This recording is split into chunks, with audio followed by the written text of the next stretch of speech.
In today's video, I'm going to teach you how to use manage.wix.com and editor.wix.com to effectively manage your website. Whether you're just getting started with Wix or looking to make specific changes to your site, this guide will help you navigate the process with confidence. First things first, let's head over to wix.com and log into your account. If you don't have an account yet, you can easily create one by following the prompts for signing up, which are straightforward and user-friendly. Once you're logged in, you'll see your dashboard where all your websites are managed. This is your control center for everything on Wix. Next, you'll want to find the website you wish to edit. Simply go to your list of websites and select the one you want to work on. Once you've selected it, click on Edit Site. This will take you to the site's editor, opening a world of customization options. Once you're in the editor, locate the Pages menu. You'll find this by clicking the Pages icon, which resembles stacked rectangles,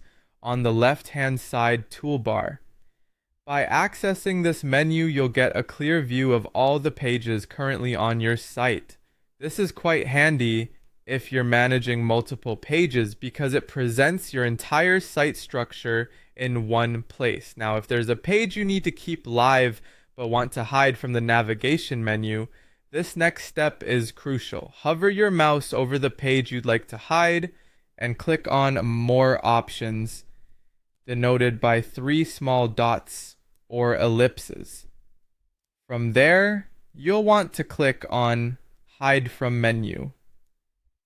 Rest assured, this action will keep the page active. It just won't be accessible through your main site navigation, effectively ensuring users don't stumble upon content not intended for everyone. If you want to go a step further and control who can actually see the page, you can adjust the page's permissions, go back to your page settings, navigate to permissions, and choose from several options. You can decide whether the page is visible to everyone, just for members of your site, password protected visitors, or even specific individuals or groups. This feature is particularly useful for managing access to sensitive information or member-exclusive content. Finally, remember that even hidden pages retain their own unique URL. This means you can still share the link directly with specific audiences, whether for special promotions, event registrations, or exclusive client content. Simply copy the URL and send it to the intended recipients, and there you have it. With these easy steps, you can efficiently manage your website's pages using Wix, ensuring that your content is displayed exactly as you want it. Thanks for watching, and happy website editing.